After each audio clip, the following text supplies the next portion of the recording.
Fezail Sadakatta Mevlana Zekeriya rahmetullahi aleyh 247. sayfasında Peygamber Aleyhisselam hadisine getiriptir. Ol vatike kavul köfelse deyiptir. Yani ol vatike vağıl veriyen köfelse, netikat veriyen köfelse, aydan diyen köfelse, ilim zahir edilse, Kur'an'dan, hadisten her yerden ayrılıptı. Ve kitaplar, dağıtlarken yazılsa, ama amallan haber bulmaha deyiptir. Ne mura deyiptir hava? İttihatlar deyiptir fakat dil bilen. Yürekten ama ihtilaf var, seleyre hem kat bolsa, vatika adamlar şeyse, ken gurun veriyenken, netikat veriyenken, kitapta ken yazılıptı, hiçbir zamanımız şey. Kitapxana varsan duruşu kitapsın. Muhtelif fellerde kitapta. Ondan sonra amal terk edilir deyiptir. Huday Teala'nın etmeliğinden edip etmeliğinden kaçılmada şunu ne midir ki Allah Teala? Şoğut Allah Teala şu bendeleri ki bilip dolu eden akla öz rahmetinden daşaldır. Ondan sonra onlar keredir, köredir deyiptir. Yani kullan fehm alacak Huday Teala biliyor. O zaman şu taydan biz katı gevremi çekmeli bilyen adamı da etmesilikten. Hadi bilip doğru bir at bilmeptir tabi biliyor musun? Bilmeyenmişliğimiz.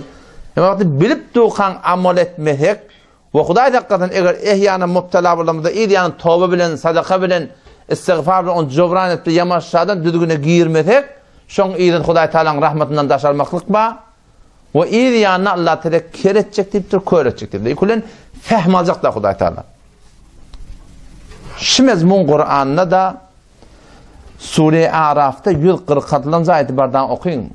Huday Teala'sını açıklap aydıptı. Se'asrifu an ayatiyellezine yetekebberune fil ardı bi gayril haq. Se'asrifu Allah Teala çalamlıkta evrer ne?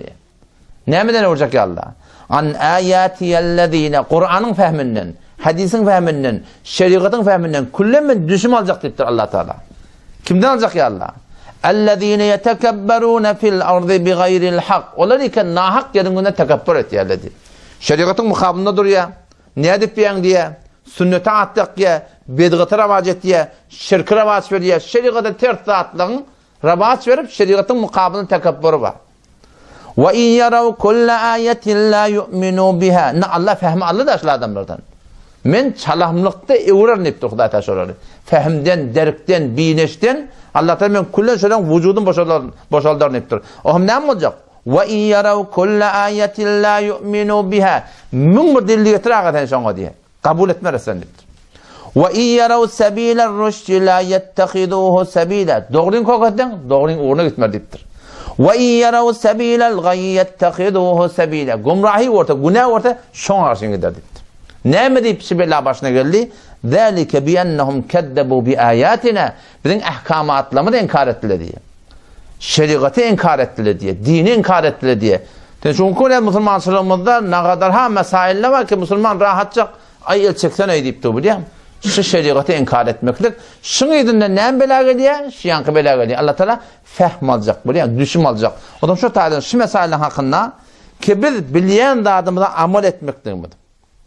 Ve Huday hakikaten Peygamber hadisine geliyor vel havri ba'del kavr deyip eve gelenden sonra idrak etmeklik beter nazırlat yani. Bir vappa bilmeyen hop bilmeyen ettirdim. Bir vappa bilip tuğun yani bir hatta karşına etik etmeyen ya Allah tevfik bir kalanını edecek etmeyen.